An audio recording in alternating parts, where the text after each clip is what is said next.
día de hoy vamos a terminar con la clase un poco más pesada en cuanto a contenido, pero entretenida en cuanto a los alcances que tiene desde el punto de vista fisiológico y anatómico. ¿Ok?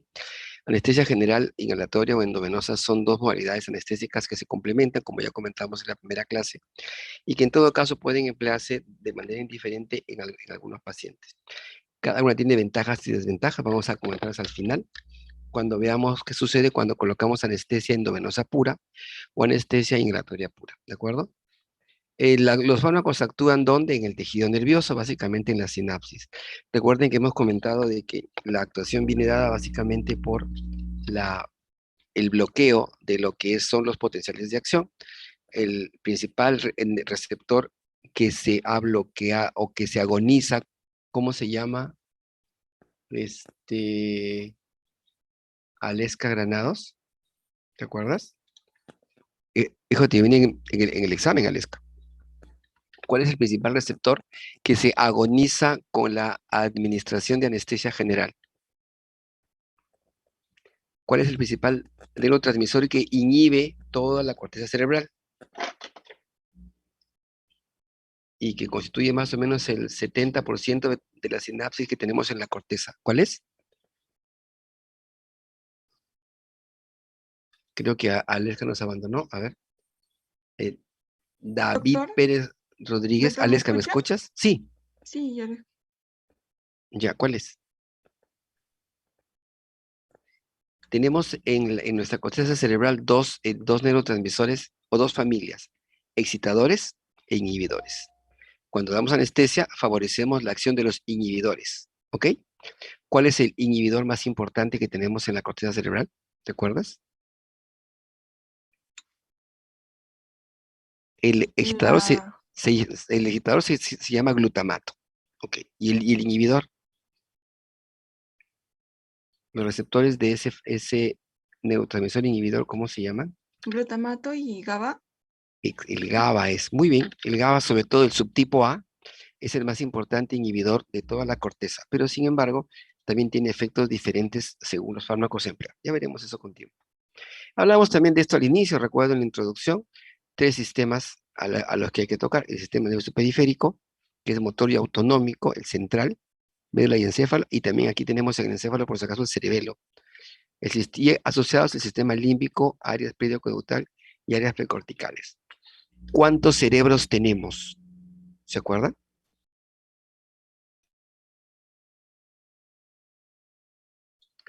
Tenemos un cerebro reptiliano, un cerebro emocional, que es el sistema límbico, y el neocórtex, que es lo que nos lleva al conocimiento y todo lo que es el proceso cognitivo, ¿de acuerdo?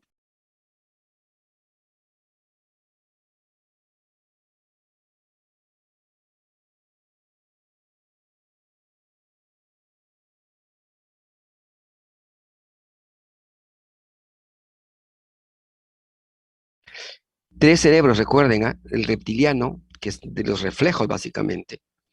Y número dos, tenemos el límbico, o el sistema, el cerebro emocional. Y tres, tenemos el sistema cognitivo más completo y obviamente el más avanzado de toda nuestra evolución. ¿Ok? Entonces, esos tres sistemas van de manera conjunta y ellos, los tres, son bloqueados por la anestesia general. Hablamos también de esto de las diferencias, ¿no? Cuando es regional, generalmente el paciente está despierto, puede estar sedado realmente, pero generalmente despierto. Son drogas que se colocan directamente en tejidos que se van a anestesiar, tienen menos efectos colaterales al lado de la general, que nos da una mejor condición para abordar sobre todo cavidades. Hay compromiso de conciencia, hay uso de drogas endovenosas o inhalatorias, y obviamente tienen mucha mayor potencial de originar efectos colaterales y alergias entre ellos, ¿ok? Esta es la anestesia, es la supresión de la respuesta fisiológica. Recuerden, anestesia regional es una anestesia desaferente, no me llega el estímulo oloroso a la corteza, ¿ok? Al contrario, la anestesia general es una anestesia deseferente. Hay dolor, obviamente, pero como no hay respuesta de la corteza, que es la última estación para que genere un movimiento, por ejemplo, frente a un pinchazo, es que tenemos deseferencia, ¿ok? Muy bien. Como comentamos también esta situación, los anestésicos deben ser vigilados en sus efectos terapéuticos y adversos. Quiero saber si realmente está afectando la sensibilidad fármaco anestésico o en su defecto falta algún tipo de nivel anestésico y en todo caso ver cómo está el impacto de este fármaco en los aparatos y sistemas. El más importante, el aparato cardiovascular, el neurológico, el respiratorio y luego viene.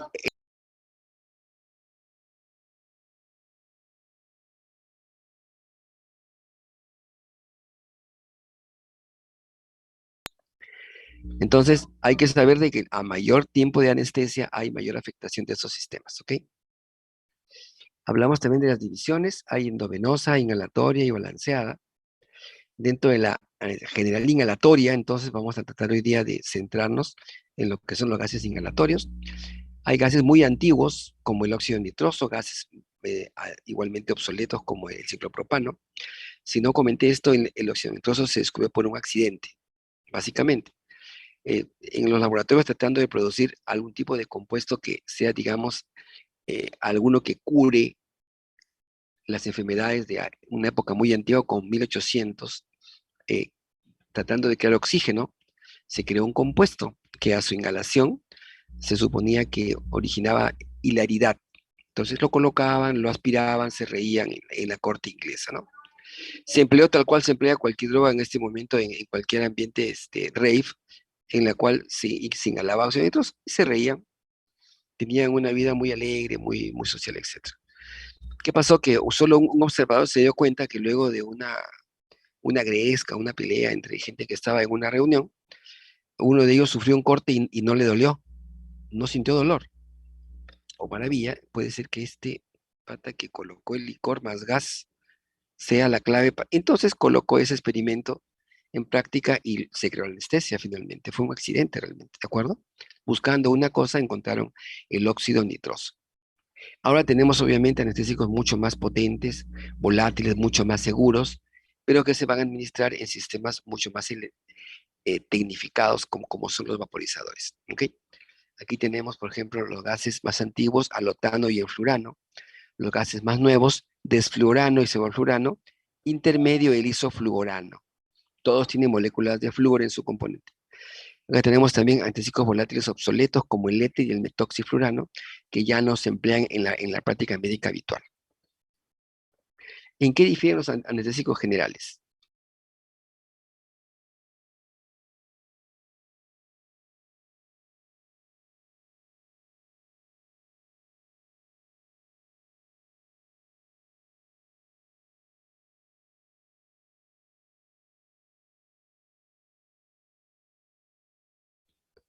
Los anestésicos difieren en potencia, en velocidad de inducción, en relajación muscular. En potencia, obviamente, mientras menos cantidad me haga falta el anestésico, es más potente, ¿de acuerdo? Velocidad de inducción puede ser muy rápido o muy lenta, y eso se calcula desde que el paciente toma una máscara, se la coloca en la vía aérea para que inhale la mezcla de oxígeno y halogenado, el tiempo que demora en perder la conciencia y pasar a planos anestésicos se toma como un parámetro de potencia. La relajación muscular y sobre todo la capacidad de deprimir varios sistemas orgánicos, por ejemplo el respiratorio y sobre todo el cardiovascular. Se mide básicamente por el cardiovascular más que por el resto de sistemas. Esto es un anestésico ideal. Debe tener una recuperación e inducción rápida y agradable. Quiere decir, yo lo inhalo, me duermo, lo dejo de inhalar, me levanto rápido. Cambios rápidos en la profundidad de la anestesia, una relajación adecuada del músculo estriado, sobre todo cuando hay cirugías de cavidades, un amplio margen de seguridad y ausencia de efectos tóxicos a dosis terapéuticas. Tal fármaco no existe, obviamente, porque todos tienen un margen de seguridad muy criticable y algunos pueden originar efectos colaterales importantes, ¿ok? Entonces, los anestésicos generales, si uno coloca la dosis adecuada, el tiempo adecuado, son letales. Tienen un margen de seguridad muy bajo, de hecho, de manera que requieren vigilancia y monitoreo. ¿Ok? Entonces, partimos de esa premisa de la letalidad y la posibilidad de originar morbilidad en los pacientes. Etapa de anestesia general, colocamos a este investigador, a Guedel, que tomando éter dietílico simplemente lo colocó a un paciente y veía los cambios que éste tenía. Existen 4 etapas de anestesia general, todavía consideradas como las etapas de Guedel. La primera etapa es desde que se coloca la máscara con la mezcla de de gas halogenado, en este caso gas halogenado, y oxígeno hasta que el paciente pierde la conciencia, hasta que se duerme. Por ejemplo, esto hacemos en las tomografías, ¿no? En las que sabemos que el paciente no va a tener dolor. Para hacer procedimientos en completa inmovilidad del paciente, usamos este tipo de anestesia, relativamente es muy bueno. Rápidamente se elimina por vía respiratoria, el paciente se levanta y se puede inclusive ir a su domicilio luego de un breve periodo de observación. Tiene una pequeña cantidad de analgesia esta etapa, pequeña relativamente, no es muy marcada. ¿Okay? La segunda etapa es una etapa un poco más tormentosa en el sentido de que si hemos bloqueado el neocórtex, que ya hemos comentado que es, queda libre la subcorteza. En la subcorteza generalmente tenemos otro tipo de fenómeno.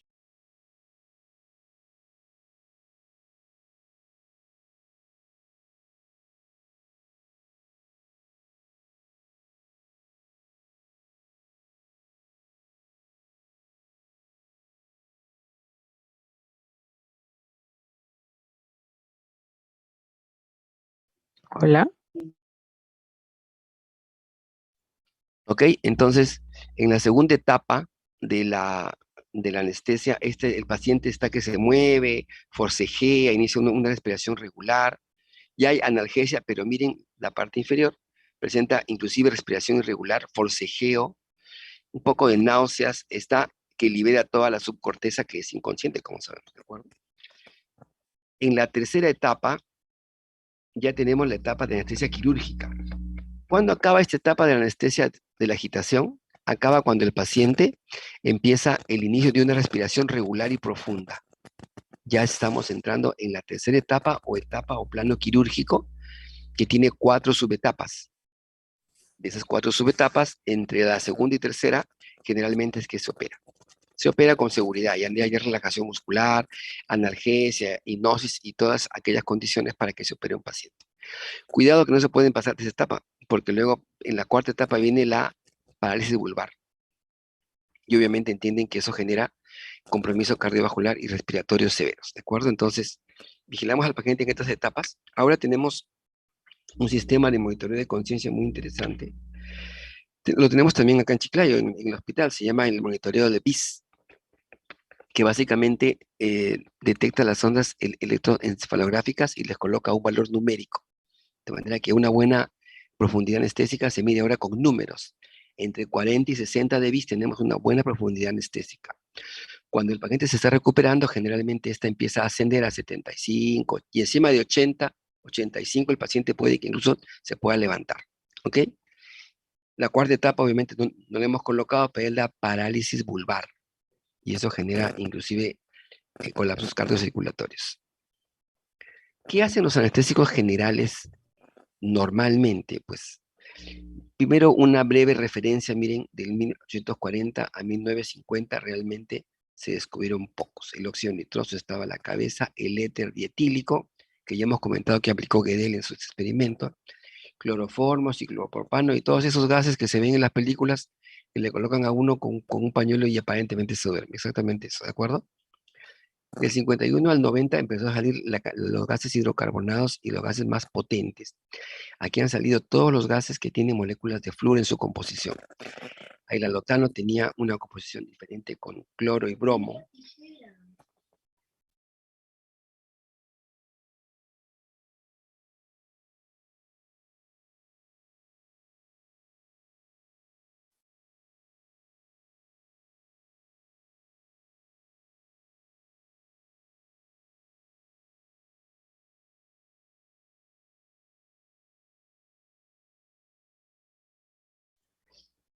En esa etapa salió el isoflurano, que es uno de los gases que hasta hoy día se emplea, y el xenón, que es un gas inerte muy bueno, de hecho, pero muy caro en su administración y requiere de demasiada tecnología. Por último, hasta el 2003 han salido sevoflurano y desflurano como gases halogenados, que son los que se mantienen ahora a la vanguardia. No han salido más gases halogenados, de hecho.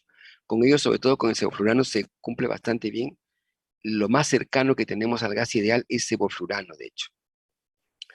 ¿Cuál es el mecanismo de acción de los anestésicos generales? Es básicamente ese, ¿no? Van a ligar básicamente receptores del GABA cuando el GABA se libera, sucede esto. ¿Ven? Se libera el GABA, ocupan los receptores postsinápticos y estos preparan los canales que tenemos aquí en los poros para que básicamente entre cloro. Si coloco más electronegatividad dentro de la célula, obviamente se va a hiperpolarizar, ¿no es cierto? Y no va a transmitir impulsos nerviosos. Eso es lo que pasa. Si se estimula con glutamato, como pueden ver aquí, la agitatoria, se libera finalmente los receptores que van a permitir el paso, sobre todo la acetilcolina, el glutamato, el AMPA, etcétera, que permiten la liberación de neurotransmisores que van a permitir el paso de sodio. Recuerden, el paso de sodio y la salida de potasio es lo que inicia un potencial de acción. Esa es la gran diferencia entre ambas sinapsis. Ahora, el receptor que tenemos de GABA tiene varios sitios, tiene varios asientos. De hecho, puede ser cada estructura que tiene este receptor, el lugar donde acopla un anestésico específico, ¿no? La ketamina, el propofol que veremos luego, así como los gases halogenados, tienen diferentes lugares donde se pueden activar o bloquear. ¿Qué hacen finalmente los anestésicos inhalatorios? Básicamente, al interferir el paso de iones de sodio, van a impedir el impulso eléctrico. Punto. ¿De acuerdo? Actúan también en esta bicapa fosfolipídica, aquí, esta capa fosfolipídica de acá. La mantienen en estado de hiperpolarización y reducen la conductancia, que es lo que permite que se transmita el impulso nervioso. Los gases halogenados finalmente son gases que inducen la pérdida de conciencia cuando sean por vía inhalatoria. Deben darse mezclados con oxígeno, ¿de acuerdo? Siempre con oxígeno, y a veces se usa oxígeno, óxido nitroso, más un gas halogenado. Pueden usarse hasta 3 gases. De hecho, eso se hace en Europa, ¿no? Se mezcla 3 gases para evitar el costo mayor de una anestesia general. ¿Ok? Se usan en máquinas de anestesia muy elaboradas, sobre todo en sistemas especiales, que básicamente son unos recipientes llamados vaporizadores, en cuyo interior se genera la mezcla de el gas en forma líquida, que lo pueden ver en forma líquida, lo van a ver seguro en los videos la próxima semana, en forma líquida, se mezclan con el gas y sale a través de unas tubuladuras directamente hacia el paciente de modo seguro y predecible. ¿Qué condiciones tenemos? Pregunta de examen para una buena anestesia general: pérdida de conciencia, hipnosis, amnesia anterógrada y relajación neuromuscular, así como una excelente analgesia. Todas son diferentes. Significan una cosa: pérdida de conciencia es diferente, hipnosis, amnesia anterógrada, que el paciente no recuerde todo aquello que sucedió desde que empezó la anestesia general, relajación neuromuscular para acceder sobre todo a cavidades, y analgesia para evitar la descarga simpática consecuente de un periodo de estrés. Hablamos de lo que se emplea hoy día. Se emplea alotano, isoflurano, sevoflurano, óxido nitroso, o la mezcla de ellos, sobre todo, todos ellos con óxido nitroso. ¿Ok? Y da finalmente buenos resultados en cuanto a la durabilidad del efecto analgésico y los costos, que en otros países son muy importantes. Tienen algunas diferencias en cuanto a efectos colaterales y potencia que vamos a ver ahora. ¿Sí? La mejor experiencia actualmente se tiene con sevoflurano e isoflurano. Ya es poco vigente el uso de alotano. Yo llegué a emplearlo en la residencia médica, el alotano. Tenía sus bondades, pero también tiene un alto poder tóxico, sobre todo para el anestesiólogo. ¿Dónde impactan los anestésicos? Es básicamente en esta estructura, ¿no?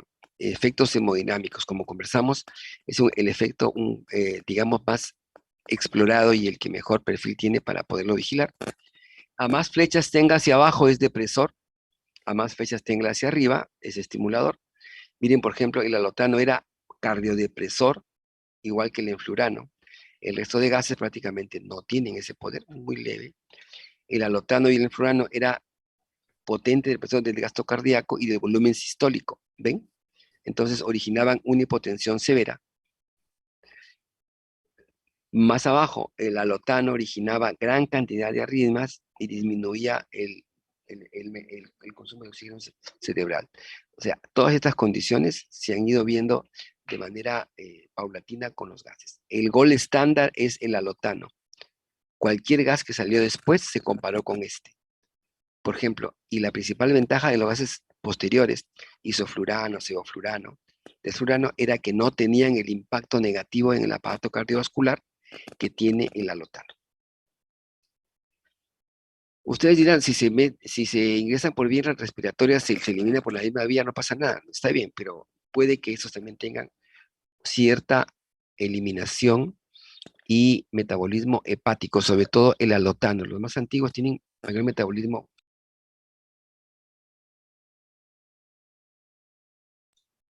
¿De acuerdo? Tiene mínima absorción, se elimina vía dinámica por la vía respiratoria, pasan al hígado y disminuyen el flujo sanguíneo a ese nivel. Recuerden que son la mayoría vasodilatadores. Coeficiente de partición es un concepto que representa la fragmentación de gases halogenados entre dos medios. El más importante que tenemos es el sangre-cerebro y el sangre-gas, que definen, que definen en concreto la potencia de los gases. Tenemos el alotano, un gas muy antiguo, el gold standard, que ya hemos comentado, muy potente, su CAM es bastante bajo, pérdida de inducción rápida y suave inducción. Lamentablemente, según dosis, puede que disminuya mucho la presión arterial, deprime el miocardio y puede que origine taquicardia refleja. Inclusive, en presencia de adrenalina, puede que esta taquicardia lleve a arritmias supraventriculares. De manera que ese es un efecto colateral muy importante del alotano. Sin embargo, tiene efectos benéficos. Por ejemplo, es poco irritante, huele como a manzana, así más o menos, y tiene un efecto broncodilatador muy importante. De manera que inclusive en estatus asmáticos se ha empleado este gas en la unidad de cuidados intensivos. Puede modificar la actividad eléctrica cerebral, que ya comentamos, que disminuye este consumo de oxígeno de esos niveles. Excelente relajación neuromuscular. Se empleaba antes alotano para todo y realmente iba muy bien. El problema era el impacto que tenía en la hemodinamia del paciente y el impacto también en el anestesiólogo, porque originaba los problemas que ya vamos a comentar. Si era muy relajante muscular, también relajaba la musculatura uterina, y eso en las cesáreas, por ejemplo, originaba mayor sangrado, producto de la histerografía que se hacía, la histerotomía que se hacía para que salga el producto de la gestación. Entonces, de preferencia se evita usar gases halogenados en una cesárea, salvo que a veces sea necesario, porque podría originar una contractura inadecuada del músculo uterino. El isoflurano es en actividad un poco más lento, huele más o menos a, no sé, hay un veneno para ratas que a veces lo he olido, un olor un poco fuerte tiene. Tiene buena relajación neuromuscular, buena depresión cardiovascular, pero es mucho más noble que el alotano, que el anterior. Es el más vasodilatador de los gases halogenados. No incrementa la frecuencia cardíaca como el alotano en la anestesia. Es neuroprotector, es menos tóxico, pero es más lento en su recuperación. Toma más tiempo el paciente en dormirse y más tiempo en recuperarse, ¿de acuerdo? Inclusive se cree que es vasodilatador coronario y no precipita arritmias cardíacas. Prácticamente no se biotransforma. La desventaja del alotano era que se biotransforma o se metaboliza por vía hepática, y eso podía originar hepatotoxicidad y de hecho ha originado también hepatocarcinoma en algunos anestesiólogos. ¿Ok? También genera metabolitos derivados del flúor y del isoflurano. No tiene carcinogénesis ni teratogénesis de fondo. Tiene un olor irritante y al contrario del alotano, puede que este gas origine espasmo bronquial. Así que tener cuidado con el asmático porque puede llevarle un problema. Sus efectos anestésicos son bastante útiles y similares en cuanto a relajación muscular que el alotano.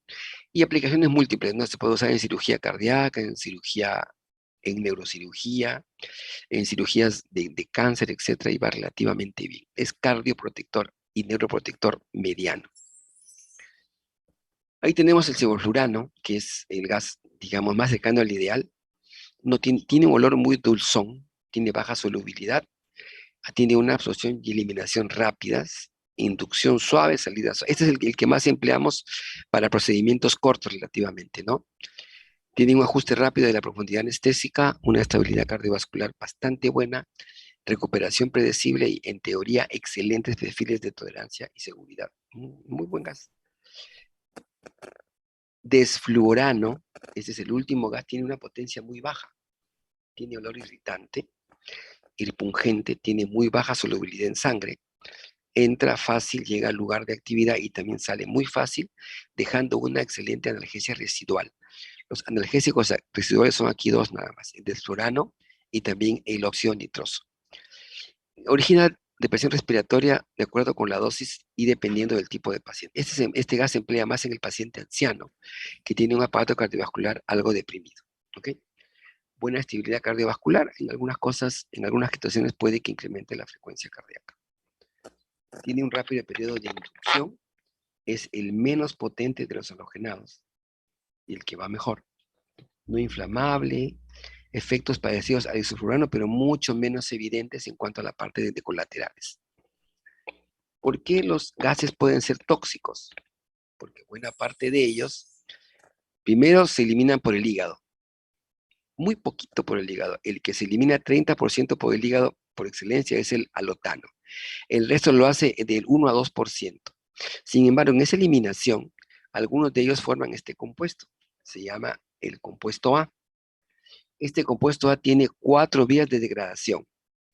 Puede ser metabolizado por el sistema P450, puede pasar a la N-acetilación, transformado a nivel renal en el ácido mercaptúrico y luego se elimina sin toxicidad. Puede también ser conjugado con el S-glutatión, pasa también a la N-acetilación y no es tóxico. Y una de esas vías, la vía de la beta-liasa, puede que forme un tibacilaluro que origina nefrotoxicidad. Esto creo se ha descartado con los gases actuales. Con los anteriores seguramente había algún tipo de problemas de nefrotóxicos, por ejemplo el metoxiflurano, era muy nefrotóxico. Óxido nitroso, ventajas y usos clínicos, es un gas barato, es uno de los primeros gases que hemos colocado en anestesia. Hoy se usa como coadyuvante de anestesia inhalatoria balanceada, asociándola a otros gases anestésicos. Cuando se concentra con oxígeno a un 50%, se tiene un buen efecto anestésico. Es muy bueno. Sobre todo es analgésico más que anestésico. ¿Cuál es la ventaja y la desventaja de este gas? Este gas pasa muy rápido por la membrana alveolo capilar, es muy superior a la difusión de oxígeno, puede desplazarlo de hecho. Cuando el gas entra muy rápido por el alveolo. Y como entra muy rápido, cualquier gas que se dé con él, también entra con él. Digamos, lo acompaña a ese gas y entre comillas, lo jala rápidamente por la membrana alveolo capilar. Eso se llama efecto del segundo gas. Hace que la inducción con gases halogenados a los cuales se asocia sea mucho más rápida. Eso es en la entrada, pero también en la salida tiene otro problema. En la salida, como sale tan rápido, una vez que se libera, sale tan rápido y tan masivamente que generalmente ocupa todo el alveolo. Y si ocupa todo el alveolo puede que desplace incluso hasta el oxígeno y origina lo que se llama una hipoxia por difusión. Es un gas hilarante, como estamos viendo, incoloro, dulce, no irritante. Todos los que hemos llevado anestesia nos hemos dado una jaladita alguna vez para ver realmente cómo es este gas, que no es tóxico. Es un gas dulzón, origina algo de piloerección, así como que pero no es una cosa muy desagradable. Hemos tenido la oportunidad de trabajar con este gas que es cada vez más escaso, por razones algo desconocidas, pero debería emplearse mucho más de lo que se emplea en la actualidad. Pronto inicio de acción, fácil control, rápida eliminación, sobre todo menor costo. Por ejemplo, en Cuba usan este gas para anestesias y alotano muy poquito. En los países socialistas que tienen economías contraídas actualmente, que no dependen mucho de Estados Unidos, que nos impone acá muchos medicamentos, usan esto y alotano y va relativamente bien. Este gas se puede emplear en varias situaciones, inclusive en odontología. En Estados Unidos y aquí nomás en Chile, hay consultorios que usan no anestesia como ustedes la ven, en la que uno lo agarran y a la valentía pura le colocan la inyección. No. Allá duermen a los pacientes con un poco de gas halogenado, con un poco de dióxido nitroso, colocan el bloqueo anestésico y luego empiezan a trabajar con calma. ¿De acuerdo?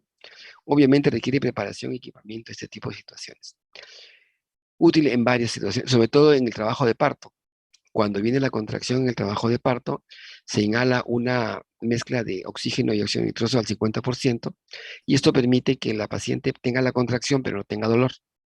Protocolos de esto existen, sobre todo hay uno muy interesante en el Hospital Almenara, en el cual se hicieron esto por mucho tiempo con singular éxito en varios trabajos de parto. Esto es lo malo del inhalatorio.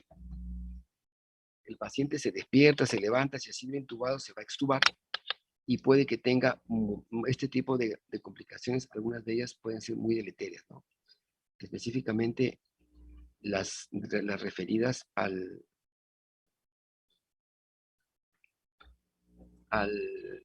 aparato respiratorio, ¿no? Puede haber obstrucción, puede haber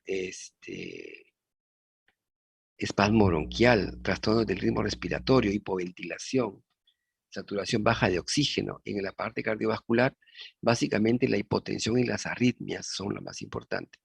Tardíamente, muy tardíamente, cuando el paciente se esté levantando, tenemos náuseas, vómitos, cilio paralítico, bueno, etc. De las neuromusculares, las más importantes son los escalofríos postoperatorios, muy importantes, dependiendo del tipo de paciente. Ok, ¿alguna pregunta hasta acá, por favor? ¿Alguna duda?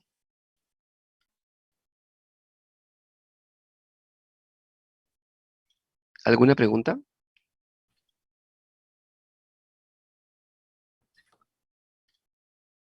Doctor, si nos pidieran el gol estándar, tendría que ser el alotano, ¿no? O el sevoflurano. El gol estándar para anestésicos futuros es el alotano. Pero si tú me dices el mejor gas que es diferente es el sevoflurano. Actualmente, ¿no? Pero todo es cuestión realmente de que haya ganado más experiencia. El gas más suave, entre comillas, suave, es el desflurano, de hecho, que se puede aplicar a una población general. Si tú me dices qué gas le damos a un paciente, por ejemplo, hipertenso, yo preferiría el isoflurano. Si tú me dices qué gas darle a la mayoría de pacientes, sevoflurano.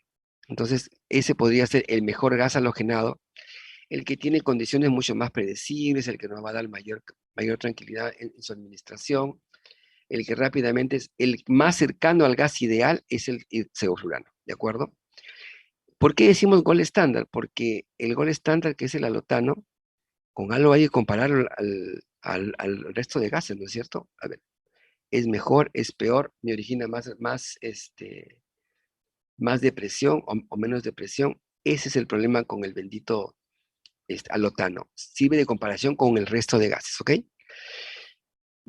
Bien, chicos, vamos a pasar al video, ¿les parece? ¿Me escuchan?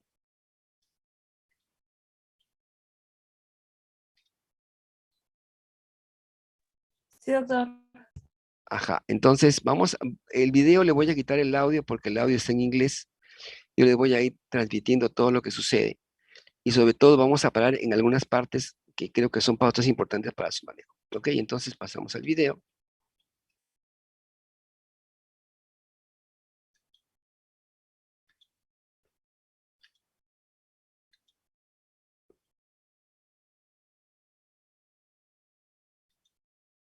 ¿Se ve el video, por favor? Sí, doctor. La intubación endotraqueal es un procedimiento más, deberían manejarlo ustedes también, de hecho, ¿no? Deberían tener la noción y la idea porque en algún momento les va a llegar el momento de intubar. Lo han vivido los médicos en la etapa de COVID, el que no tengan la formación adecuada para enfrentar a un paciente de intubación, pues ni lo intentan, ¿no? ¿Debería hacerlo personal entrenado? Sí, pero hemos tenido en la pandemia situaciones en las cuales este personal entrenado ha escaseado demasiado. Entonces, ¿qué queda ahí? Capacitar al médico general para que tenga un alcance sobre esto. La intubación es un procedimiento más, pues, lo estoy comentando. Ahí tienen una intubación, miren, con una máscara facial,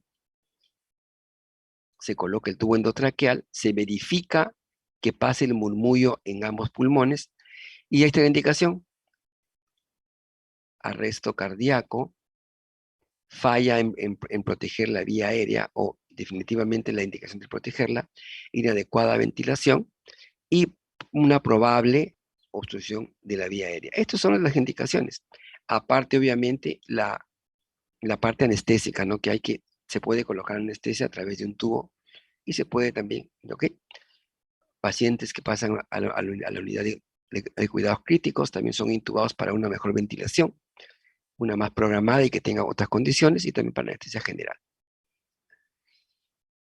Seguimos. Es un procedimiento cuando no se debe intubar a un paciente. También es muy importante. Ya saben que, bueno, esto es una dramatización algo jalada de los pelos porque miren, está haciendo masaje, pero este masaje no es efectivo. El paciente está siendo intubado con varias condiciones, y miren que por lo menos hay 2 personas tratando de ayudar en la intubación. Hay que colocar medicamentos, sí, si el paciente está despierto, hay que sedarlo con un medicamento. Vamos a conversar en la segunda parte de la clase de esto. Y también colocarle un relajante muscular. ¿Para qué? Para que las cuerdas bucales estén completamente diastáticas o abiertas y el tubo pueda pasar sin dificultad. No hay que intubar a un paciente con las cuerdas bucales cerradas, porque se origina una lesión que puede ser definitiva, o se origina un laringoespasmo cuando el tubo se ha retirado. Seguimos. Allá usan etomidato, usan propofol, usan rocuronio, becuronio, pues etcétera, ¿no? Debemos colocar fármacos e identificar cuándo puede complicarse la intubación. Revisar la cavidad oral. Hay sangrado, hay edema, sobre todo en el paciente quemado. En el trauma, verifiquen si la mandíbula se puede abrir. No le vayan a colocar al paciente medicamentos y el paciente no se pueda abrir la mandíbula de manera adecuada o tenga dificultades físicas o una dificultad mecánica para el paso del tubo orotraqueal.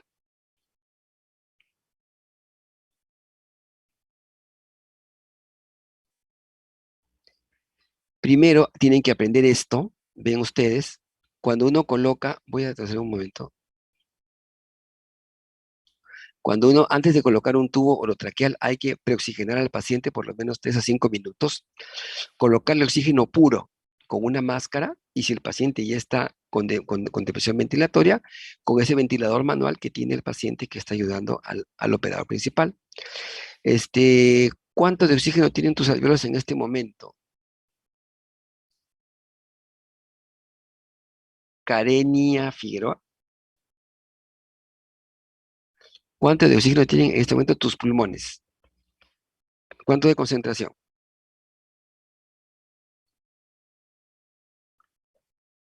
No está, porque Karenia, a ver, Miriam Isabel está por ahí.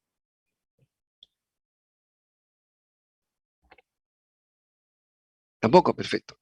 Mónica Córdoba. Presente, doctor. ¿Cuál es el FiO2 de oxígeno en tus alvéolos en este momento? Aproximado.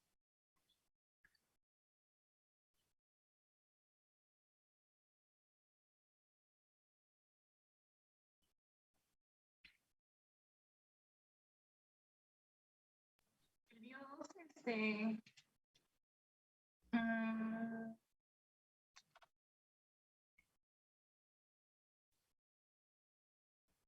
¿Qué dice Alejandro Tábara? Sí, doctor.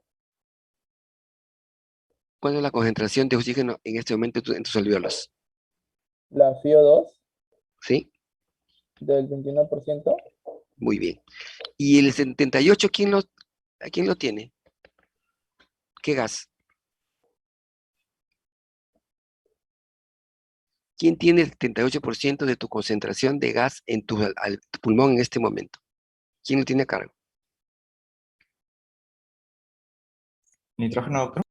El nitrógeno. Muy bien, entonces, cuando hacemos esto que están viendo ustedes, estamos colocando oxígeno al 100%, estamos desnitrogenando los alvéolos. Estamos colocando en los alvéolos no 21, sino 100% de oxígeno, para que obviamente tenga tiempo de que difunda y nos dé tiempo de hacer las maniobras de intubación, ¿de acuerdo? Miren que la maniobra de intubación es realmente rápida, dependiendo del operador. Aspiren secreciones si hace falta. Miren cómo para que, equipo. Bueno, este video es americano, así que guantes estériles, mascarilla facial, sistema de succión y sistema de oxígeno también ha faltado acá. O viene después. O sea, cualquier antes de esto, por si acaso, fue hecho antes del COVID. Y sin embargo, ya tenían cuidado ya con el aerosol. Un laringoscopio adecuado y probado, un tubo orotraqueal con un estilete o una guía y una jeringa para inflar el CAF.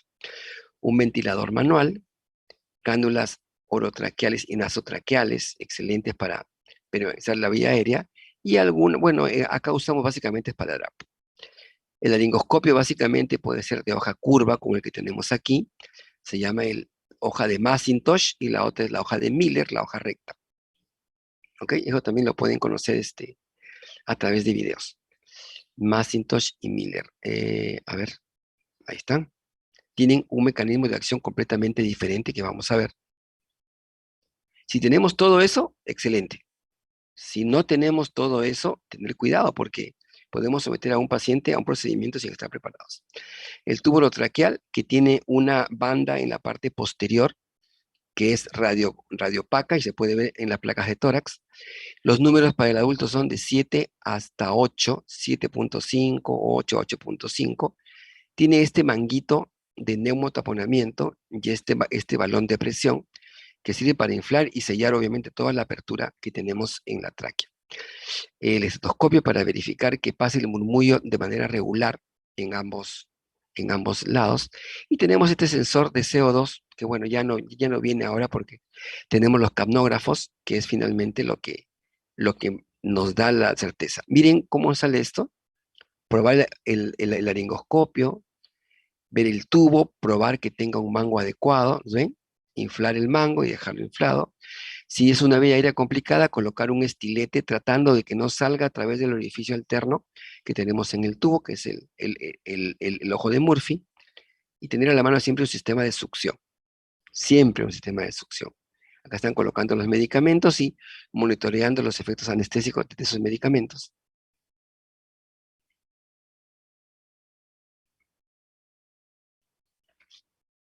Aquí está con su máscara el paciente que ventila. Y miren que parte de la intubación es de que la cabeza del paciente debe estar a la altura de la zona epigástrica del que va a intubar, ni más abajo ni más arriba. Eso le da comodidad para que alinee los ejes que tenemos que trabajar con este paciente, ¿de acuerdo? Miren, ahí están las maniobras. El eje oral, el eje faringio y laringio. Con las maniobras hay que al paciente alinear los tres ejes con la línea de visión del operador, ¿de acuerdo? Ese es un tubo de mayo que acaba de colocar el operador.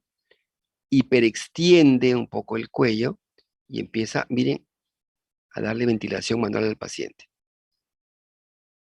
Colocó los medicamentos que ya hemos comentado.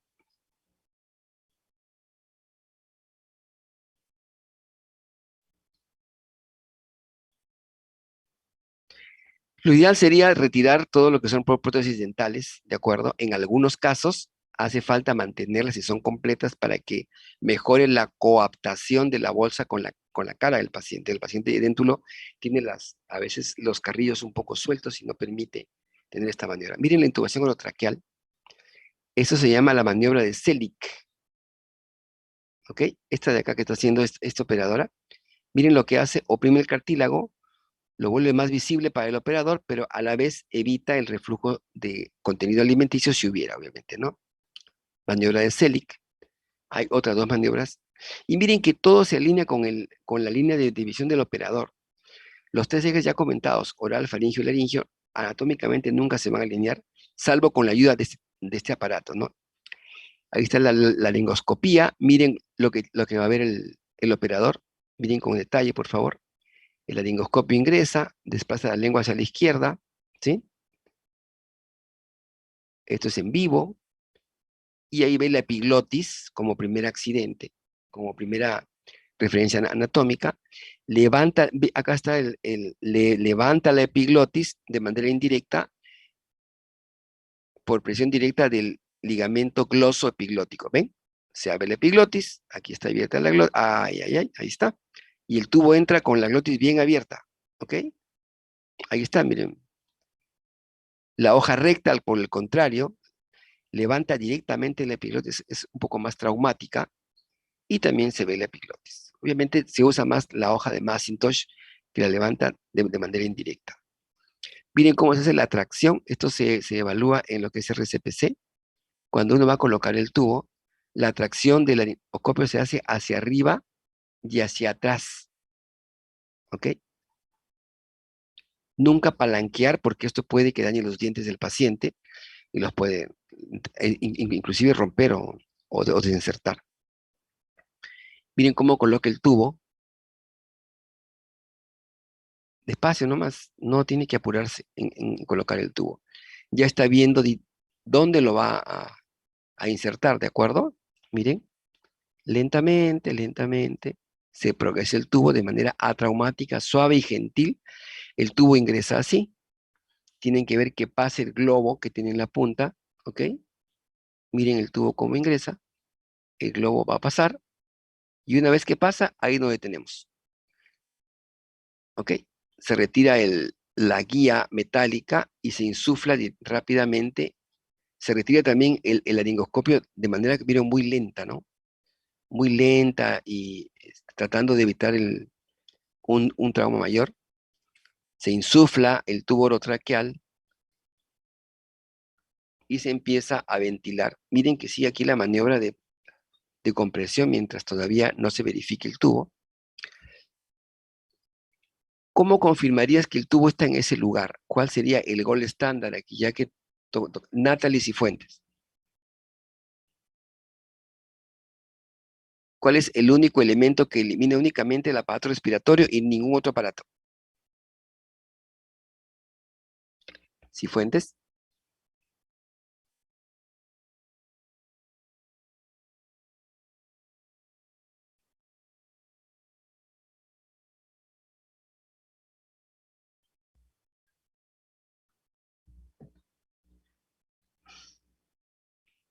Milagros Maza.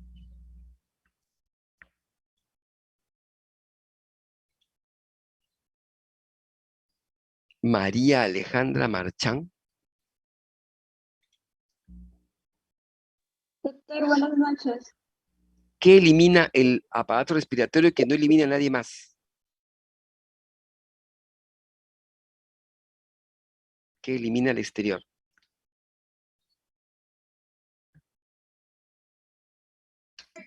Doctor. CO2, Escucho, doctor.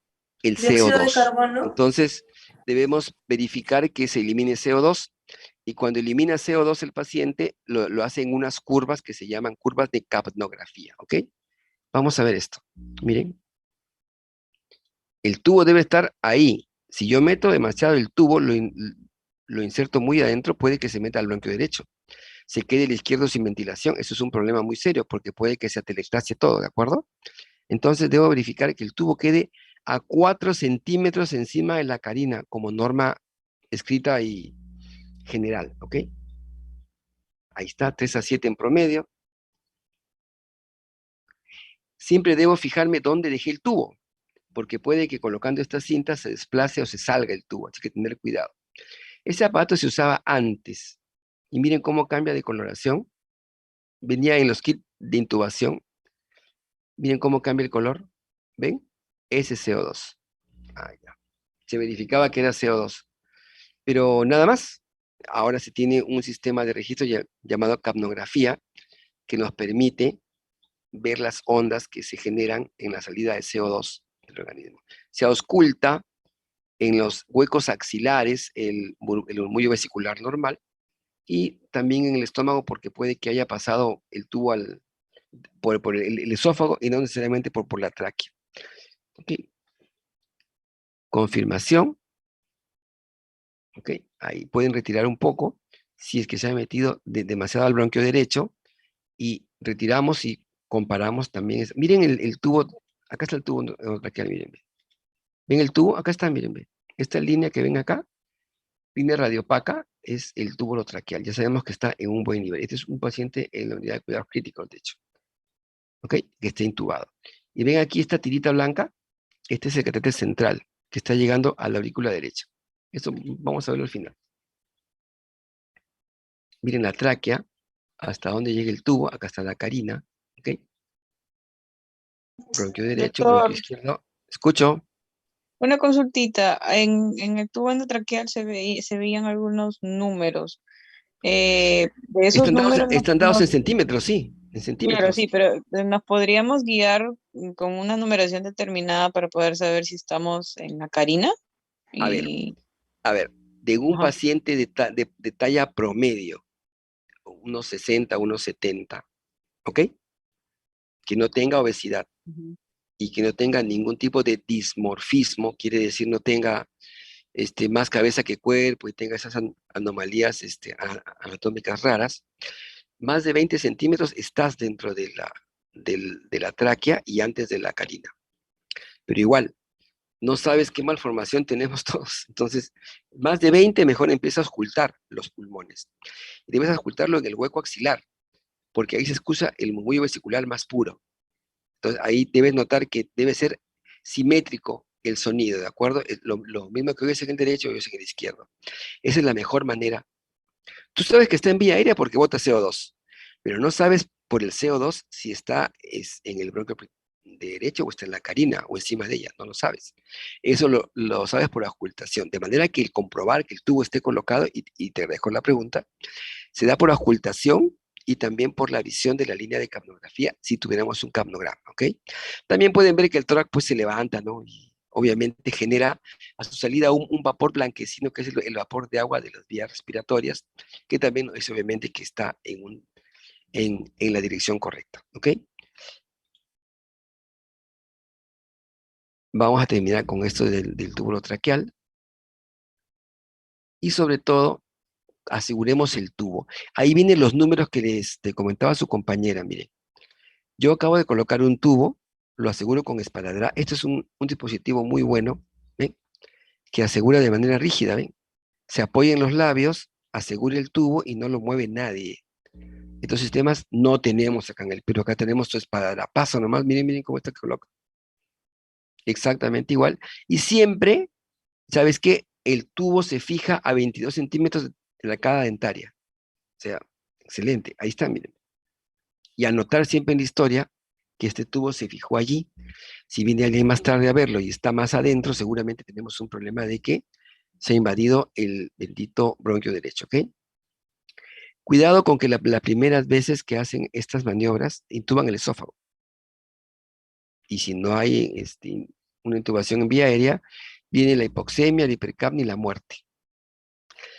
Cuando intube con alguien con estómago lleno, puede que tenga vómitos, aspiración, puede que inclusive se origine neumonía por aspiración de ese contenido gástrico.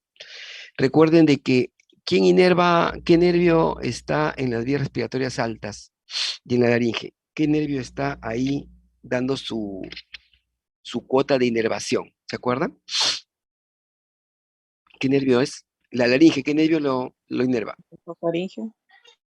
El glosofaringio. La laringe, te preguntaba. ¿El ¿Otro nervio más? vago? Ramos del vago, Recurrente, doctor. Wow. ¿Qué ramas del vago? la laringe recurrente. Y el laringio superior. Entonces, cuando yo estimulo el vago, ¿qué origina? Bradicardia, broncoespasmo. Tener cuidado con manipular la vía aérea.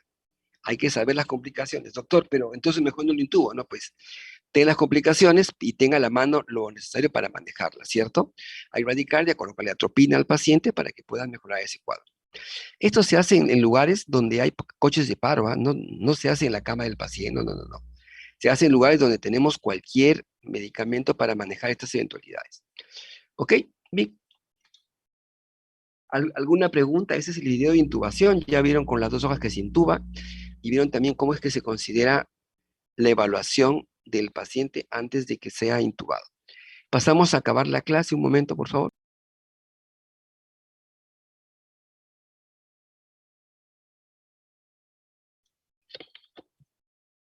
Anestésicos endovenosos.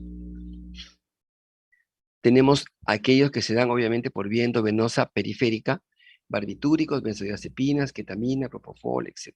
Los que tenemos en el país, tenemos tiopental sódico, tenemos diazepam, midazolam, tenemos analgésicos narcóticos como el fentanilo y los que se parecen a la morfina, ketamina, propofol y etomidato, que no lo he colocado acá.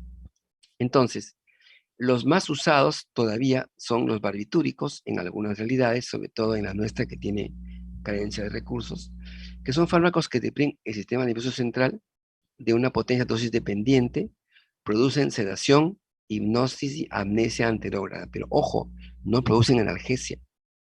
El tiopental sódico se emplea todavía en algunos países, aquí todavía en algunos lugares se emplea, pero lo malo es que duerme bien al paciente, pero genera varias cosas. Genera gran depresión cardiovascular, respiratoria, puede que origine broncoespasmo, libera gran cantidad de histamina y es altamente lipofílico, o sea que se puede acumular en el tejido graso. Depresor hemodinámico, respiratorio e incluso en infusión, también córtico suprarrenal. Es vasodilatador, hipotensor, baja el gasto cardíaco y la perfusión coronaria. Todo realmente. Deprime el flujo sanguíneo uterino y también cerebral. Así que en cierto modo se cree que es un neuroprotector frente a demandas exageradas de oxígeno en el tejido cerebral. Inclusive puede que modifique el electroencefalograma, que son las ondas que determinan la actividad eléctrica cerebral. Y sobre todo, y muy importante, libera histamina. El paciente tiene un rash transitorio. En el 90% de casos viene ese rash y luego ya es que cede espontáneamente y a veces requiere que se coloque algún medicamento. ¿Para qué usamos el tiopental? Para inducción anestésica, suplemento de anestesia en varias técnicas regionales, colocar bolos pequeños de este fármaco para que el paciente esté medio dormido. Es un buen anticonvulsivante, muy bueno, de hecho, una sola dosis de 3 miligramos por kilo de peso disminuye la actividad convulsiva, a la vez que reduce la presión intracerebral y también es un neuroprotector, sobre todo en cirugías del aparato del sistema nervioso central. Lo malo que es hipotensor, depresor respiratorio, deprime también en el sistema nervioso central en el momento de levantarse del efecto, origina delirio, el paciente está hablando, diciendo varias incoherencias, somnolencia o efecto de resaca, es como si se hubiera dado unos tragos el paciente y está muy mal con su resaca, cefalea, náuseas, vómitos, cialorrea y también origina pues alergia como fondo, ¿no? Otros fármacos empleados son las benzodiazepinas. Como ya he llevado farmacología, voy a pasar esa parte de largo, pero comentar que son fármacos depresores de anestesia, pero que tienen varios usos. Se usa para medicación preanestésica, quiere decir para dar al paciente para que esté relajado antes de la cirugía. Se da también para lo que es inducción anestésica, se colocan esos fármacos para que se induzca el sueño del paciente en la anestesia general, y también como sedantes, ¿no? Lo que se emplea más en anestesia sigue siendo midazolam, lejos el más empleado. Tenemos también diazepam y lorazepam. Miren que algunas benzodiazepinas tienen propiedades distintas a otras. Las benzodiazepinas actúan, en el caso de anestesia, básicamente en el receptor A del GABA A, en la subdivisión omega 1 y omega 2, sobre todo en la omega 1, ¿de acuerdo?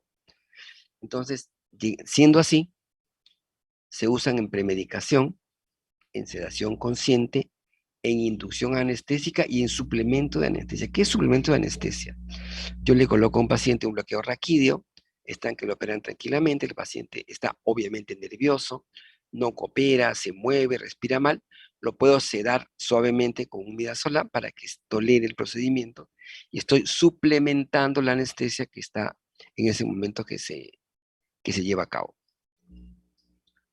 Tiene un inicio de acción relativamente lento, es 1 minuto más o menos. Por vía intramuscular demora un poco más. En efecto pico, viendo que no se hace a los 3 a 5 minutos. En intramuscular dura mucho más ese efecto pico. Es como el tiopental depresor, pero mucho menos depresor, es mucho menos evidente su depresión. De hecho, es un fármaco muy noble que algunos consideran que es cardioestable. Eliminación renal, metabolismo hepático, efectos adversos muy pocos realmente, sobre todo son cardiovasculares, y en el despertar puede que sean digestivos con náuseas y vómitos. Tenemos la ketamina. La ketamina es un fármaco raro, un poco salido del estándar de estos fármacos. No tiene el mismo mecanismo de acción de agonizar el GABA, como los anteriores, sino por el contrario, más bien antagoniza efectos excitatorios del N-metilaspartato, que es un neurotransmisor excitador, ¿de acuerdo? Actúa también en el sistema serotoninérgico y colinérgico del sistema nervioso central, de manera que su mecanismo de acción es algo raro, algo diferente a los anteriores, y origina un estado llamado de anestesia disociativa, como ven ustedes en el Medite. A diferencia de los anteriores, sí es analgésico. Lo malo que es analgésico, pero a la vez libera catecolaminas, adrenalina, noradrenalina y dopamina, e inhibe su recaptación. Tener cuidado porque el paciente con ketamina tiene Si libera catecolaminas, ¿cómo va a estar la frecuencia cardíaca de este paciente? Milagros Massa otra vez. Ah, no, aquí hay más. Andrés Guamán.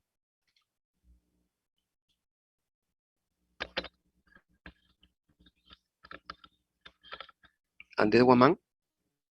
Sí, doctor. Si este medicamento libera catecolaminas, ¿cómo estará la frecuencia cardíaca y la presión arterial en este paciente con ketamina? ¿Altas o bajas? ¿Aumentadas? Claro, si libera catecolaminas estarán aumentadas, tiene razón.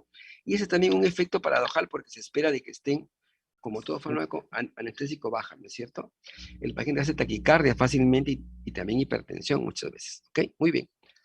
Es útil en pacientes hipotensos. Esos efectos que estamos comentando podrían verse un poco menguados si antes de colocar ketamina, colocamos midazolam o propofol. Inclusive estimula la hipercialorrea, de manera que previamente deberíamos colocar atropina para bloquear ese impulso colinérgico. Y dijimos, libera catecolaminas, dijimos su recaptación.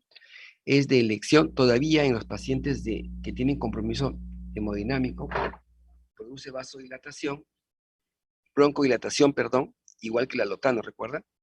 Incrementa la secreción digestiva y respiratoria de manera que puede que esa secreción excesiva nos dificulte el acceso a la vía aérea. Y, muy importante, no libera histamina. Tienen una gran diferencia con los anteriores. No se libera histamina. De hecho, antagoniza a la histamina porque lo que libera es adrenalina. Recuerden que tienen un antagonismo a nivel no competitivo. Ahí tienen ketamina, dosis de inducción, 1 a 2 miligramos por kilo de peso. Podemos también suplementar anestesia con 0,25 a 0,5 miligramos por kilo de peso. Se requiere, como hemos comentado, premedicación con atropina para poder bloquear el estímulo de secreciones digestivas y respiratorias. A ver, lo malo que tiene es esto, ¿no? Alucinación, delirio, psicosis. Recuerden que estimula también el sistema serotoninérgico. Y el paciente tiene pesadillas realmente después de esto. Puede que incremente la frecuencia, la presión intracerebral. Si el paciente sabe que tiene hipertensión y taquicardia, puede que el paciente hipertenso o insuficiente coronario tenga un problema con la ketamina, puede que lo lleve a una crisis, ¿de acuerdo? Hay que tener cuidado, ¿ok? En dosis bajas, el paciente respira muy bien realmente, pero en dosis altas, mayores a 1 miligramo por kilo, puede que originen apnea en el paciente. Eso es la anestesia disociativa, ¿de acuerdo? De hecho, este medicamento en algún tiempo se convertía a polvo y se inhalaba vía nasal también en otras realidades. Y originaba varios problemas, sobre todo cardiovasculares, ¿no? En los jóvenes que... Esto se conseguía antes en la farmacia sin ningún tipo de receta, ahora está completamente controlado. Alteraban la percepción, o sea, se originaba desorientación, alucinaciones, distorsión de la realidad completa, conducta irracional, etc. Que obviamente se podía evitar usando midazolam antes de colocar este fármaco. Por último tenemos propofol. Este propofol es muy bueno realmente, lo deberían conocer el fármaco. Es un fármaco químicamente diferente a los anteriores, ejerce un excelente bloqueo hemodinámico para la licopía e intubación, no es analgésico, puede ser anticonvulsivante, sí, pero muy débil. Sobre todo es antiemético, se puede manejar para náuseas y vómitos, ¿ok? Dosis bajas. Se usa para sedación consciente, dosis muy bajas sedan al paciente. Para inducir anestesia general se coloca de 2 a 2,5 miligramos por kilo de peso. Se espera más o menos 1 minuto y ya se puede proceder a la intubación del paciente. Se mantiene la dosificación con 100 a 200 microgramos kilo minuto en bombas de infusión adecuadas. Su inicio de acción es relativamente rápido, de 40 segundos, un poco más. El efecto pico es de 1 minuto y su duración promedio es hasta de 10 a 12 minutos, ¿de acuerdo? Como deprime el sistema cardiovascular, y esto lo hemos comentado aquí, podría también originar un bloqueo o una depresión mayor si se usa con otros fármacos similares. Básicamente fuera del hígado, así que el paciente con insuficiencia hepática o insuficiencia renal no tiene ningún problema en usar propofol. Si se acumula producto de su falta de eliminación, puede que el efecto en el despertar sea más prolongado, ¿de acuerdo? Pero en general, el paciente se levanta bien, se levanta rápido, se va a su casa caminando, no tiene mareos, nada, se va bastante bien.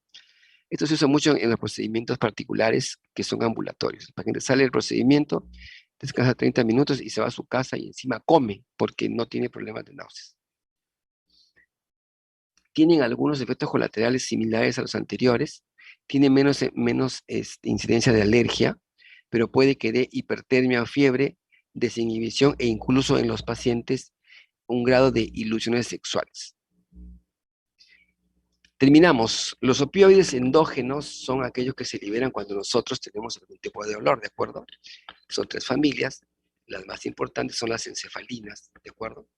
Si ustedes, no sé, van corriendo por la calle a hacer una cosa muy específica, se caen y se lesionan una parte del cuerpo, van a seguir corriendo, de hecho, ¿de acuerdo? Porque no les dolió, no, es que ese trauma fue el receptor de una carga de encefalinas, que son los opioides naturales que tenemos en el cuerpo. Llegas a tu casa, entregas a los 10 minutos que llegas a tu casa tienes un dolor intenso en la rodilla del que nunca te diste cuenta. ¿Por qué no? Porque los opioides que se liberaron en el momento son de vida media corta. Y ahí te atienden y tienes dolor y todo eso. Esos opioides endógenos tienen el mismo efecto que estos que tenemos aquí. Los opioides sintéticos y semisintéticos, ¿de acuerdo? ¿Qué se usa en anestesia? Fentanilo, remifentanilo. Actualmente estos dos son los que más se emplean, pero se empleó también alfentanilo y sufentanilo. Eso es para anestesia. Y para dolor que se emplea, de preferencia, tramadol y petidina. ¿Ok? Y, obviamente también morfina, ¿no? Que es el fármaco más potente analgésico que tenemos en la actualidad.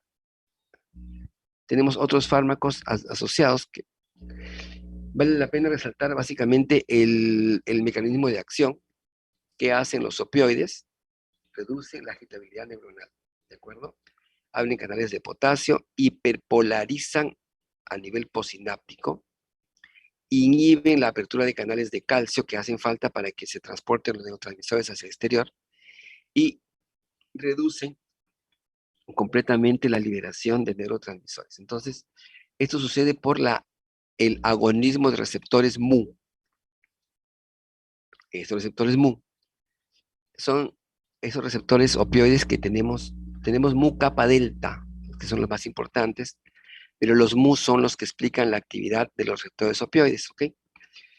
Estos mu cuando se agonizan, repito, cuando se agonizan, originan respuesta analgésica supraespinal, miosis, depresión respiratoria, dependencia física y euforia. Quiere decir, las propiedades analgésicas están unidas a la dependencia física, lo cual es muy peligroso en algunos casos, ¿ok? Predominan estos receptores en las áreas asociadas al dolor en la corteza cerebral. Y bueno, son activados de manera parcial básicamente por la buprenorfina y también por las endorfinas naturales, así como la morfina. ¿Ok? ¿Cuál es el mecanismo de acción? Básicamente es un cambio conformacional en el sistema de proteína G, inhibe la anilciclasa, estimulan la apertura de canales de calcio e inhiben los canales de potasio e inhiben los canales de calcio. 3 de las explicaciones más importantes de la actividad de los opioides. Ahí está. Las drogas opioides básicamente bloquean todo eso que estamos comentando. Bloquean los canales de calcio, abren los canales de potasio, la célula se hiperpolariza y finalmente no hay transmisión del impulso nervioso. El más importante receptor que se incluye en lo que es analgesia es el receptor mu, sobre todo el mu sub 1, ¿de acuerdo? Sin embargo, no hay fármacos mu sub 1 selectivos, sino que bloquean o agudizan todos los mu. Cuando hay activación del mu en general, se da analgesia, sí, pero también hay euforia, depresión respiratoria, náuseas, vómitos, de que es la actividad digestiva, hay tolerancia y obviamente dependencia. Los opioides generan dependencia, de las drogas más potentes y generan dependencia. ¿Ok? Eso hace el receptor mu. Otros receptores que tenemos también de la familia opioide originan otro tipo de efectos no contributorios en anestesia. Aquí tenemos el fentanilo, está muy puro, tiene una potencia 100 veces a la morfina, eso empleamos en anestesia general. Empleamos que origina una depresión respiratoria más corta que meperidina. Se debe colocar con extrema cautela y lentitud para evitar los efectos musculares. Se metaboliza en el hígado, se liga poco a proteínas realmente. Tienen el pulmón a efectos de primer paso, de manera que puede que ahí se inactive parte de la dosis que se ha colocado. Tenemos también remifentanilo, potencia mayor que el fentanilo. Imaginen la potencia del fentanilo. Es una molécula con enlace éster que permite ser metabolizado por estrasas sanguíneas. No requiere metabolismo hepático, muy importante de hecho, ¿no? Muy bien. Tiene una mayor previsibilidad en cuanto a duración. Tiene una duración ultra corta. Prácticamente no se distribuye ni se acumula, ¿ok? El tiempo medio alfa es 50 segundos, el tiempo medio beta es 3,8 a 6,3 minutos promedio, de manera que rápidamente uno lo deja de administrar y ya tienes el paciente sin efectos anestésicos y analgésicos. Un resumen de lo que hemos visto, cómo es que se hace el ejercicio de la anestesia, ventajas de la anestesia únicamente inhalatoria, inducción rápida, desventaja de la fobia a la máscara, rápido control, rápida recuperación, aparentemente lúcido, entre comillas, aparentemente.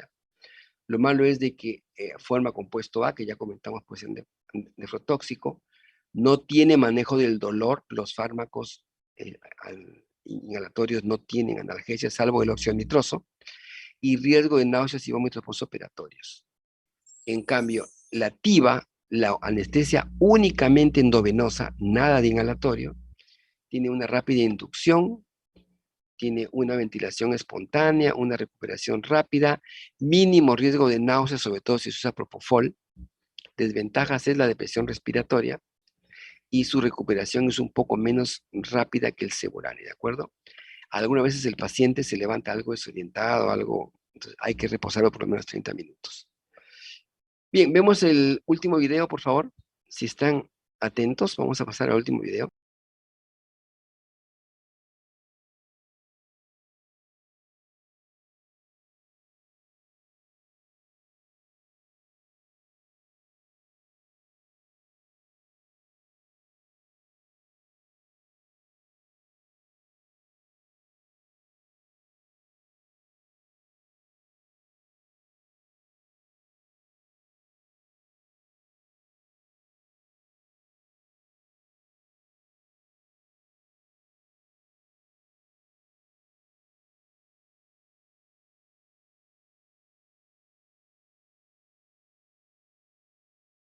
Como habíamos comentado, estos son videos de cateterismo venoso central. Miren básicamente el overview, la introducción, cómo es. Ahí tienen las venas, los músculos y cómo se coloca la jeringa con la aguja exploradora en el momento de la ejecución del procedimiento. Miren, se trata de buscar la vena yugular interna. Generalmente la más accesible es la del lado derecho, anatómicamente es la más fácil y la de mejor, y la de mejor pronóstico en todo caso, ¿no? Tenemos 1000 formas, acá está, monitoreo. Monitorizar la presión venosa central. ¿Cuánto es ese valor de la PVC? Freddy Ronald Mejía Frías. ¿Cuánto mide la PVC?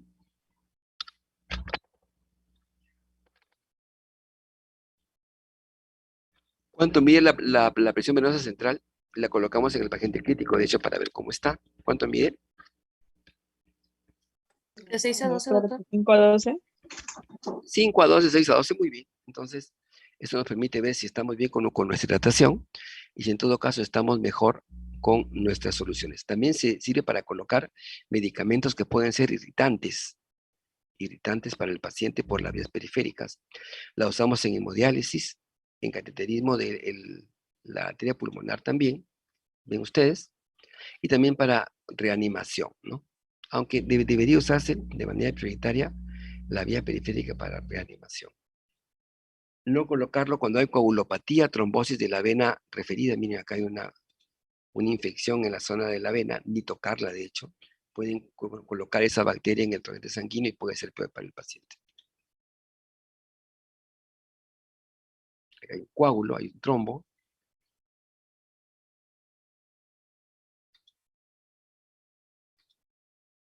Al paciente obviamente se le pide que tenga valores normales de sus tiempos. ¿Cuánto es el valor del tiempo normal de protrombina? David Pérez Rodríguez.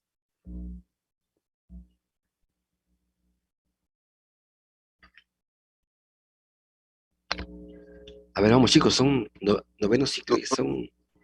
¿Cuánto es el tiempo normal de protrombina? Menor de 2.25. Menor de 2.25. Doctor, de 11 a 13.5 segundos. De 12 a 14 segundos, muy bien.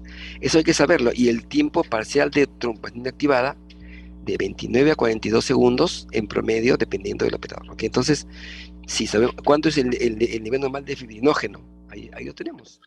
200 a 400 miligramos por decilitro. Hay que tener en cuenta esto, ¿eh? Mucho cuidado. Antes de colocar algo, por favor, atentos con lo que estamos colocando, porque si sangra ahí y hace un coágulo del paciente, puede que le comprima la vía aérea y se muera de eso y no de otra cosa. ¿Ok? Muy bien. Seguimos con la visión del video. Vienen ahora de las contraindicaciones. Hay que explicar al paciente, obtener su consentimiento, chequear las contraindicaciones y localizar los puntos de referencia anatómicos. 4 tareas importantes que no deben olvidar. Señora, le voy a colocar un catéter en tal, si el paciente está despierto, un catéter en este lugar, le explicas las ventajas, desventajas y sobre todo lo que pasa a conseguir con él, el riesgo-beneficio, firma un consentimiento, ves que no haya contraindicaciones y procedes a ubicarte las evidencias anatómicas del caso. Ahí tienen ustedes, miren, hay un triángulo pequeñito que se forma entre la clavícula, ¿de acuerdo? Y las dos haces del externo cleidomastoideo. Tengan todo el equipo a la mano, un catéter central nuevo, guantes, mandilón, todo. ¿Eh? Miren, guantes, mandil, mascarilla, lávense las manos antes del procedimiento, anestesia para colocar las agujas correspondientes, jeringas, un bisturí, aquí tienen campos estériles, catéter, dilatador, jeringas y la guía, y las suturas para fijar el catéter cuando acabe el procedimiento, ¿de acuerdo? O sea, se hace un procedimiento es de alto riesgo, hay que hacerlo con toda la seguridad del caso, ¿sí? Escalpel es allá el bisturí. Solución salina cargada para lavar las vías cuando estas sean colocadas.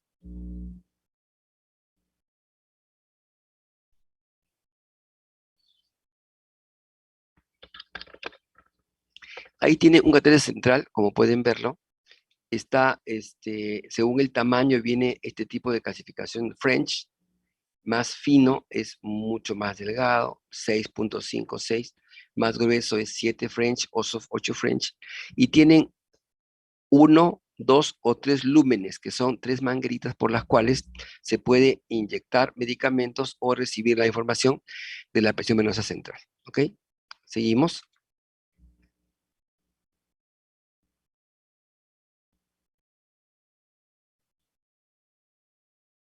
Ahí tienen, miren, 11.5 French. Este se usa, para, por ejemplo, para diálisis, ¿no ven? Mucho más grueso que el anterior.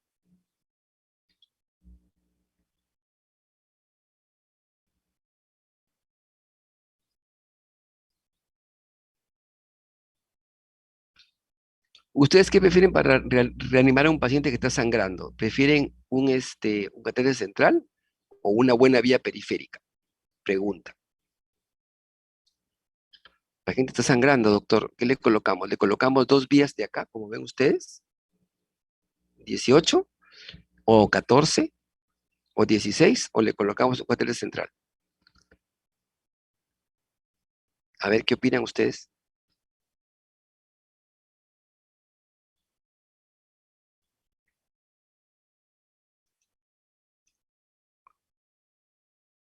Karen Vega, ¿qué opina? Doctor, eh, Sería una vía central, podría ser.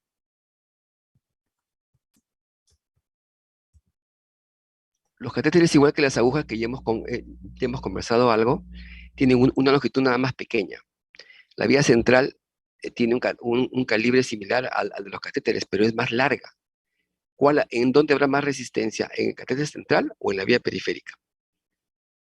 Quiere decir, en un catéter largo que tenga 20 centímetros o en una que mide 4 centímetros. ¿En cuál pasará más rápido el volumen?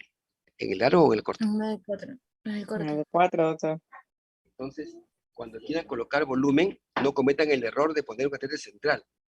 Coloquen dos periféricas número 14 y con esas pasan por cada uno 1 litro de cloruro en 3 minutos. Si se confían en el catéter central, están perdiendo bastante tiempo. Aparte que técnicamente es más complicado colocar un catéter que una vía periférica. Reaniman a un paciente, venas periféricas, 2, una en cada brazo, rápido nomás. Catéteres números 16, 18, 14. ¿Ok? Uno pasa 1 litro con un 16 más o menos en 5 minutos y con un 14 en 3 minutos, a chorro, 1 litro. O sea, miren, no tiene comparación con lo que sucede acá en la vía central, ¿ok? Tener en cuenta eso.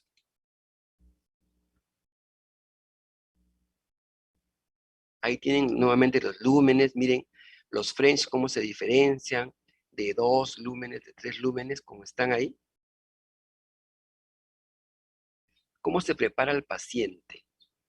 Miren la posición del paciente, deben colocar la cabeza ligeramente abajo, eso se llama Fowler. ¿Para qué se hace eso? Para que las venas se injurgiten más. ¿Se dieron cuenta cómo se llenaron o no? Más o menos 15 a 30 grados de Fowler, giran el cuello y ya tengo las venas dilatadas por presión, ¿de acuerdo? Ven ahí la subclavia derecha, la yugular interna también derecha. Para esto, obviamente, se han colocado su traje, se han colocado todo. Este triángulo es muy importante. El esternocleido mastoideo con sus 2 ramas, y es en medio de ahí que van a encontrar ustedes la vena yugular interna, ¿de acuerdo? Van a entrar con una jeringa en la técnica de Seldinger, miren, y dirijan la aguja hacia la mama del mismo lado en el varón. Ahí está, miren. La aguja entra más o menos en 30 grados a 45 grados y se entra en el varón. Esa es la técnica en el cuello. Inclusive también se puede hacer con ecografía. Miren, con ecografía uno va detectando, esa es la vena, ¿ven? Y rápidamente va a dirigir la aguja a esa vena. La que se colapsa es la vena, la que no se colapsa es la arteria, ¿de acuerdo? Porque tiene paredes más miren, ahí está detectando la vena. Eso. Esa es la vena. ¿Se dan cuenta? La que se colapsa más rápido y la otra es la arteria. Y miren, es sencillo. Una vez que detecto yo la vena, simplemente coloco la aguja en esa zona y procedo. Se está lavando la zona de manera conveniente. ¿Ok? El paciente, por si acaso, está vivo, no es un maniquí. Se le coloca un campo estéril encima, se le aísla completamente de la vía respiratoria y digestiva que son contaminadas, recuerden. Este es un procedimiento completamente estéril.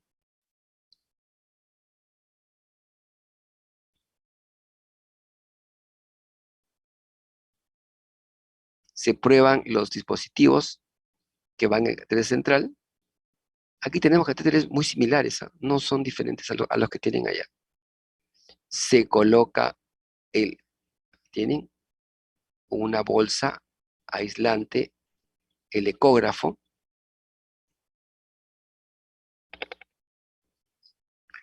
Yo aprendí sin ecografía a colocar catéteres centrales, así que, bueno, esto con ecografía es de hecho mucho más sencillo. Van al triángulo, que les digo, de esternocleido mastoideo, la rama external y la rama clavicular, se forma un triángulo, eso, se toca el triángulo, ahí hay un espacio,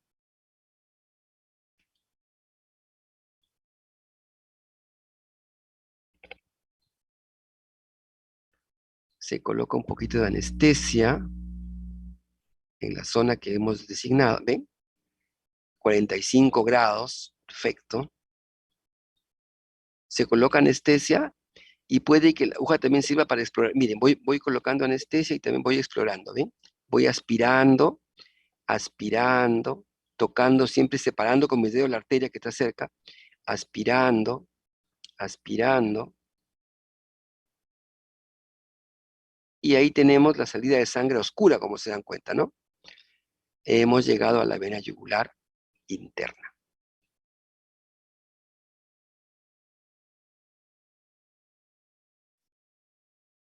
¿Ok? Ahí está, con el ecógrafo, miren cómo se va viendo que llega la aguja, ¿ven? Ahí está directamente en la vena, pasamos y se acabó el asunto, ya se captó la vena. Una vez que hemos ingresado, miren cómo entró.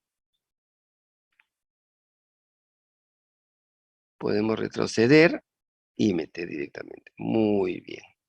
Ahí tienen la sangre del color característico de la vena. Sacamos, chequeamos que no haya pulsaciones, porque si late y pulsa y es muy roja es la arteria.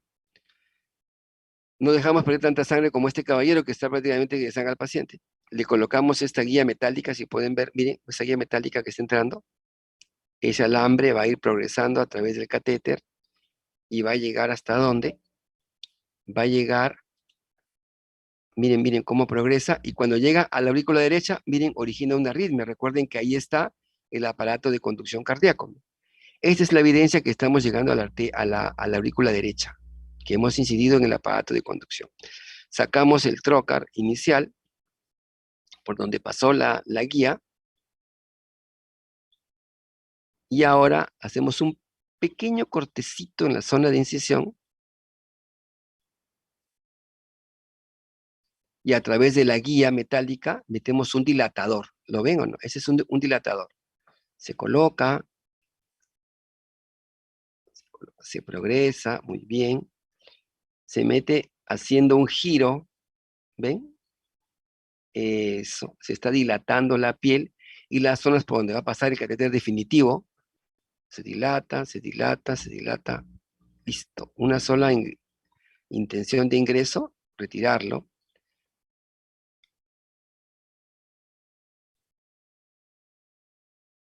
Ok, ahí está. Ya se dilató la zona del orificio y ahora sí viene el catéter central. Miren cómo se va colocando lentamente. Vamos retirando, a la hora de colocar el catéter, de introducirlo, vamos retirando también la guía, miren, ve. La guía metálica no se vaya a quedar adentro del paciente. Se va retirando.